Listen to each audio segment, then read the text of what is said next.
All right, I still. All right, it is crazy. We are already halfway through 2023.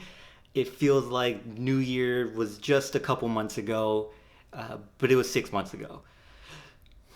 And we have seen a lot of movies. So I would like to share my pleasant surprises for the first 6 months of 2023. And a quick warning, there are potentially some minor spoilers as I list these movies off, but I'm going to try to get through them quickly, so hopefully I do not spoil too much. And these are just pleasant surprises. So movies that maybe I went in with very low expectations or no expectations at all, not knowing what I would get. And I ended up leaving pretty happy, pretty satisfied.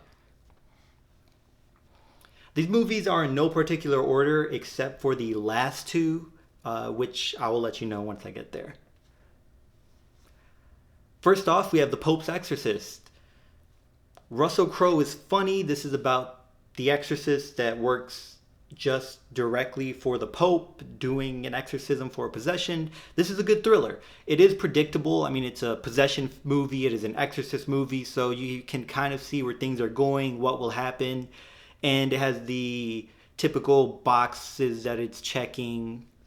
So, but that's fine. You enjoy the journey. I enjoy the journey and I enjoyed watching this. And I left nodding my head like I had more fun with this than I expected. And where is our next Constantine movie?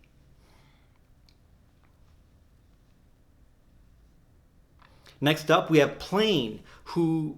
Next up, we have Plane starring Gerard Butler, whom, like Russell Crowe, I enjoy watching as a lead. They seem to actually try when it comes to movies, even though they've kind of moved away from the celebrity potential superstar uh, list, right? They're doing a lot of more low budget films. Gerard Butler seems to always be doing efforts. I would say that he's kind of been put in the category with Liam Neeson of these low budget action movies, except Gerard Butler seems to actually try and care about his craft. This is a good low budget adventure movie, good action scenes. I had fun with it, and it went in a way that I could see happening, but not necessarily predicted. Next up, we have Missing with Storm Reid leading, and she is a good lead. I do not know if she was ever given an opportunity to lead before this. If so, I am ignorant to that movie or show, but she does really good. This movie is told through screens, right? Phones during FaceTime or video calls, through the cameras on laptops, through cameras in houses, and we see things happening. It's suspenseful, it's thrilling. There are twists on top of twists. I did not know where it was ending up, even though I would always try to make guesses. This was a fun movie, and I think a lot of people watching it would have fun, so I would highly recommend it.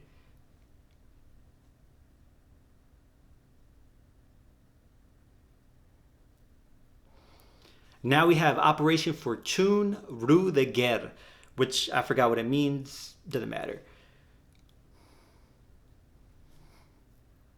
I don't think I ever heard of this movie prior to going to see a screening. I did not know what to expect. I mean, it is a Guy Ritchie movie who is hit or miss. I really enjoy The Man from Uncle. I know it did not do big in the box office, and I feel a lot of people may not necessarily like the movie. I enjoyed it. I like the cast. So going into this, I was kind of excited because I'd seen The Man from Uncle the day prior to watching this.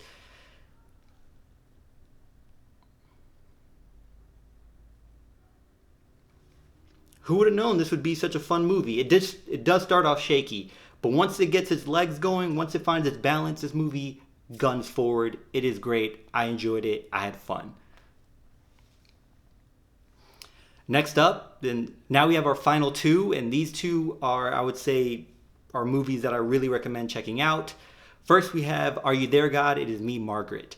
I did not read the book. I know of the book, never took the time to read it, had no idea what it was really about. Could only assume it is about a kid because it's a children's book or a book that most children read. It is heartwarming. It is heartwarming. It is funny. It is relatable. It is a beautiful and fun movie, coming of age movie. I had a fun time watching it. Warmed my heart. I left really happy with it. I think it was almost flawless. And from what I've heard from people that read the books, they said There's nothing that they really took out that needed to be in the movie. They feel that it told the story it needed to, and it stuck true to the source material. That is a movie I would really recommend checking out. Last but not least, Cocaine Bear. Now, Cocaine Bear, I had thought it was going to be fun. I expected to have fun going in based off the trailers. And, I mean, it's a ridiculous movie. Just here to see people get eaten and mauled and attacked by a bear on drugs. Elizabeth Banks, really good directing. I think she could direct a horror movie more on the fun side, maybe Scream. I would really like to see her direct Megan 2.0. It is fun, it is bloody enough, it is funny. Characters, you have an ensemble of characters just to allow anyone can get it and allow a good amount of people to get attacked for you to just watch and be like, holy. Anyway, that is my list for pleasant surprises of mid 2023, or at least the first half of 2023. What did you think? What is on your list? Please share in the comments below. And until next time, y'all take care of each other. Check up on one another, check up on yourself, and remember, potential has no limit.